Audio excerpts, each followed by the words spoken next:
Enggak, ini achievement juga sekaligus ulang tahun Athena juga dan sekaligus pengen ngerayakan satu kaki kita ke langkah internasional. Oke. Ko, boleh tahu gak sih berapa omset terbesar yang kau dapatkan dalam setahun? Wah, Di bisnis Athena lah misalnya kita ngomong kayak gitu. miliaran lah. Oh miliaran, aku juga miliaran. Nggak berani sebut sekarang.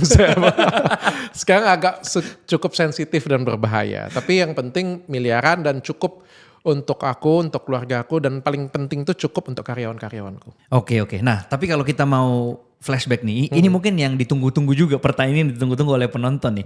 Kita flashback di 10 bulan yang lalu ya, lebih tepatnya antara bulan Oktober sampai Desember 2024. Semua kita tahu bahwa Dr. Richard, diserang habis-habisan, kena masalah bencana yang begitu besar yang bagiku pribadi waktu itu kan kita masih sempat makan bareng ya kok. Dampaknya gimana nih kok? Wah bener-bener ini udah down banget aku kayak gitu kan. Aku sampai mikir kayaknya orang ini udah gak bisa bangkit nih. Karena bener-bener semuanya gitu kan menyerang gitu loh.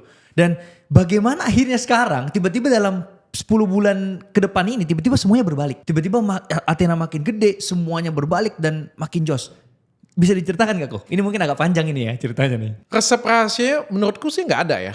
Aku tuh berpikir juga ya, apa strategiku dan apa resep rahasiaku. Setelah aku pikir-pikir nggak ada sih. Hal yang paling penting adalah kita mengerjakan segala sesuatu itu dengan benar dan tepat dari awal. Jadi gue itu dari awal tuh kita taruh fondasi dengan benar.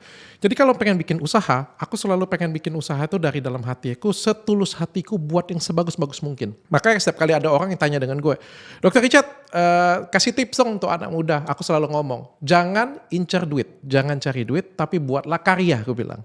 Karena kalau kamu buat karya, kamu buat lukisan yang bagus, kalau lukisan itu bagus, karya itu bagus, maka uang akan kejar kamu. Dan aku konsisten dari dulu seperti itu. Aku buat klinikku bagus, aku buat dengan setulus hatiku, dan aku rasa gak ada yang bisa bantah itu. Karena aku memang buat sebagus mungkin dan bisa diadu.